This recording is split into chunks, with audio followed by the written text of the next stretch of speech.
Alam mo pre, konti na lang, mapapagkamalan na kitang libro dahil wala ka na ibang ginawa kundi magbasa. Try mo rin magbasa, baka tumalino ka. Try mo rin kayo makahilubilo para naman lumago yung love life mo katulad ko. Bupanes. Pwede ka ba lumayo and let me have my peace again?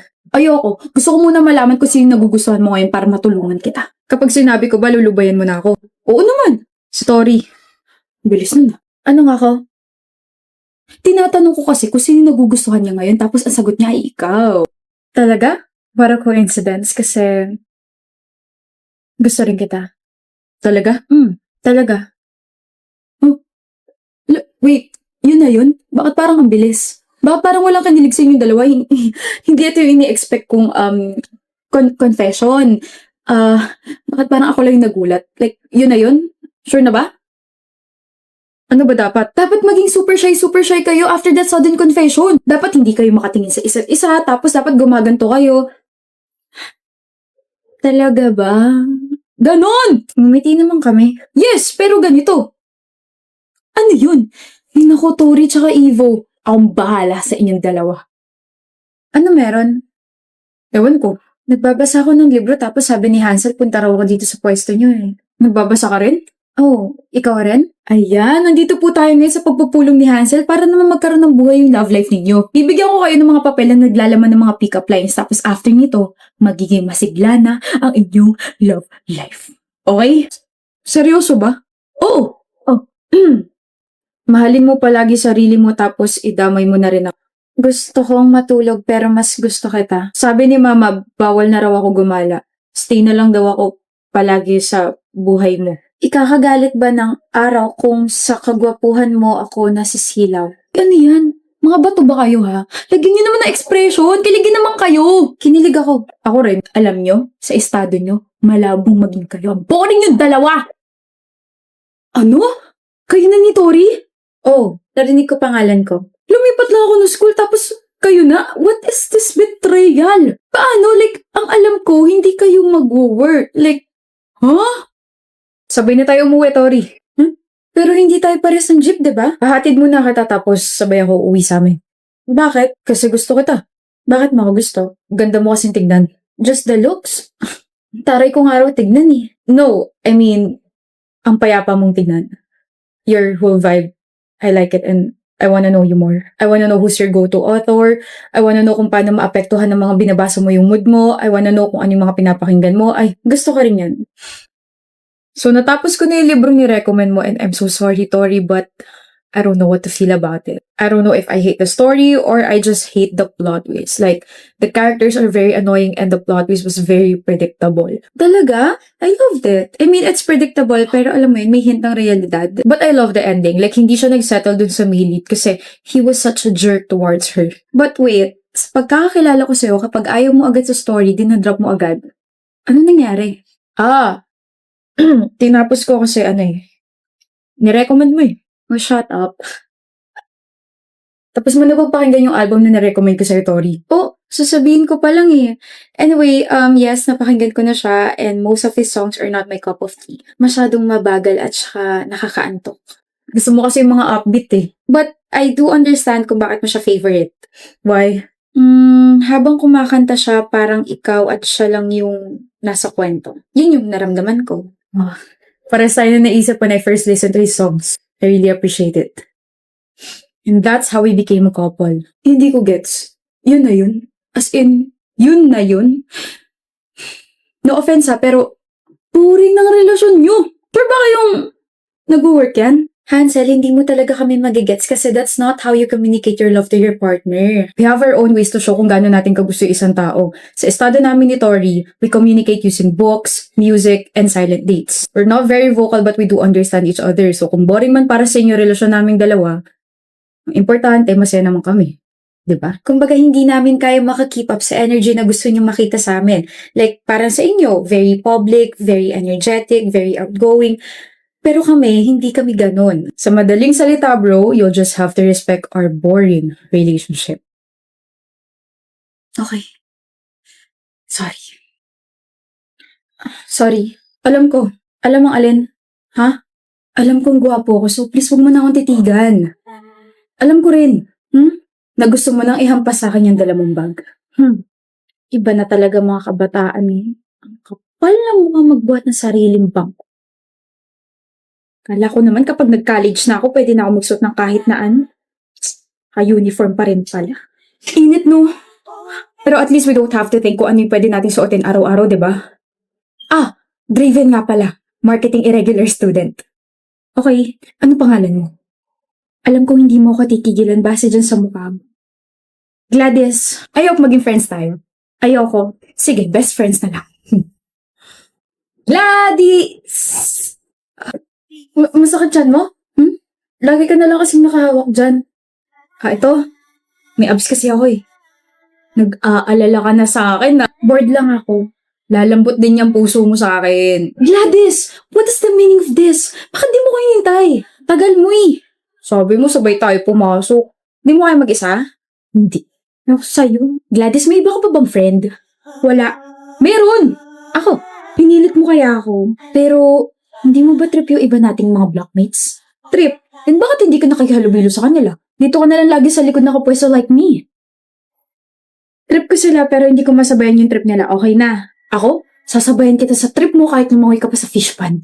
Yung mga trip kong kaibigan, tahimik. Tahimik ako. Tahimik ako, Gladys. Promise. Sorry kung hindi ako nakapunta sa family dinner nyo kagabi Ayos lang. Hindi kasi ako pwede lumabas eh.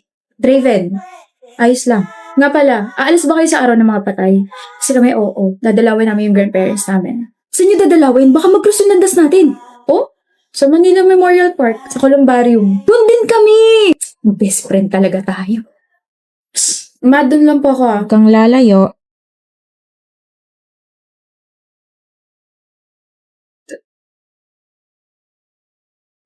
Draven Galvez. You know my brother? Oh? Brother? I'm sorry, I'm just surprised. First time kasi na may ibang tao lumapit sa vault niya. Draven Galvez? Draven Galvez, kilala mo ba siya? He doesn't have any friends, pero based from your reaction, parang kilalang kilala mo siya. Patay na siya. Huli ka na sa balita. Since last year pa, 2 saksak sa tiyan. He was murdered inside the campus. Gladys! Bakit nandito ka sa campus? Araw ng mga patay na. Bakit naka-uniform ka? Bakit? Totoo ba? Totoo bang patay ka na? Sorry, hindi ko sinabi. Naghihintay ako eh. Naghihintay? Naghihintay ako na may makita sa akin dito sa campus at madalaw ako ng taong yun sa vault ko. Yun yung huli kong kailangan gawin bago ako payagang makaalis dito sa school. Trip. I sometimes wonder bakit laging malungkot yung mga mata mo. Na kahit nangiti ka, natawa ka, hindi yun nawawala. Na parang nangihingi ng tulong. Kaya pala palagi kang nakahawak sa tiyan mo. Kaya pala hindi ka man lang tinitignan ng ibang blockmates ko. Kaya pala parang may pumipigil sa aking hawakan ka. Kaya pala kapag nag-uusap tayo, people were giving me weird stares. Yun pala, patay ka na. Matagal na. Takot ka na ba sa akin? Hindi ako nagsisisi sa Draven. Masaya ako na nakalala kita. Hindi ba pwede dito ka na lang?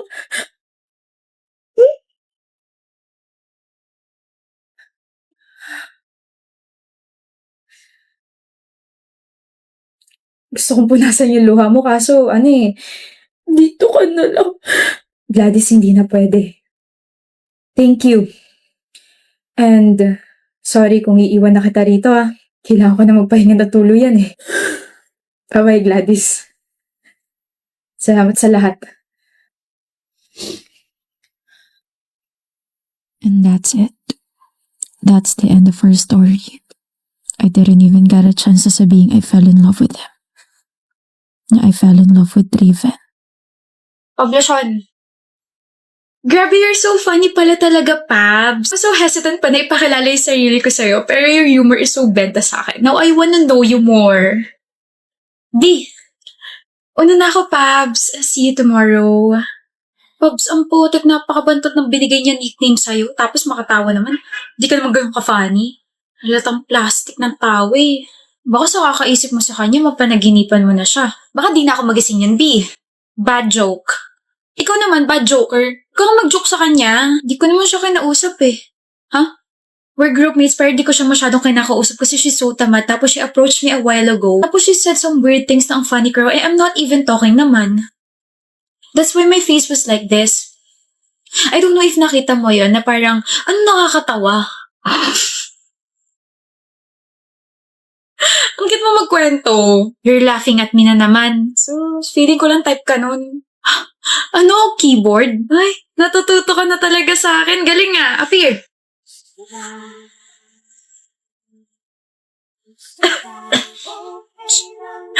Tapos sa meeting nyo? You're Pablo's girl, right? Oh, bakit? You're too plain. Ano ba nagustuhan niya sa'yo? Eh, gawin ba naman akong kanin? At ikaw, ano ka naman? Egg rice. Wag, oily masyado. Ang asawa nga naaagaw. Boyfriend pa kaya? Cut! Sorry, akala ko kasi nasa teleserye tayo. Gusto pa pala yung mga ganito. Anyway, just talk to my attorney. Oh, yan na pala siya eh. I'm Carlota's attorney and boyfriend. I'm Pablo. And I'm giving you 5 seconds to go away. Don't bother us again. Shoo! You can't shoo me. We're groupmates kaya. Oh, I can. Di peram na sapatos, baka madadaan siya sa batuhan ng shoe. Sabi ko, huwag kang mag-joke eh. Hindi naman nakakatawa. Pero nagla-laugh ka naman. Hindi ka pa aalis? Tibay mo naman. I was just testing if you guys have a strong foundation. I always do this when I'm bored. Wala akong suot na foundation. Cindy, you guys are annoying, but cute. Sana all. Iba na lang kasi, miss. Annoying ka rin naman eh. Pretty annoying nga lang. Huwag ganun ha, okay? Huwag na mauulit. Sige na. Is, gwapo mo talaga, no? Wala tong pagiging gwapo ko if I can't make you laugh. Ano ba? Bulaga! Happy anniversary! Wow! I'm so gulat, B! Pangit pa talagang gulatin, no? Kasi naman, whenever you're doing that, I can hear your countings like 1, 2, 3. Bulaga! Pangit! Ko? No, I mean the style is so pangit. Ah, so yung forma ko yung pangit. Yan, Carlota ha. Diyan ka magaling. You're always twisting my words. Look, oh, leg ko naman yun na to twist. Ayan, diyan ka naman magaling sa mga jokes mong wali. But I'm a V naman sa heart mo, diba? Ang corny, hoy! Corny? Sorry, I just finished eating corn. Pabloson! Diyos ko. What's that, ha? Bulaklak para sa jowa best ko kasi second anniversary na namin. Ba't nandito ka na? Sinabi ko ba dumating ka na maaga ha, Pablo? Flower? That's for me? Baya, nasira surprise ko. Oh, flower for you. Baby, first time ko makatanggap ng flower. Sorry kung fake yan. Wala pa kasi ako masyado ipon eh. Or fake or real to. I really appreciate this, my baby. Naiiyak ka? Kailangan po bang i-point out? I'm getting shy na. Ang soft! Ang cute mo! There, wala. Akin yung flower na yan. Di pala sa'yo yan. Let's go na. Tagal na order natin.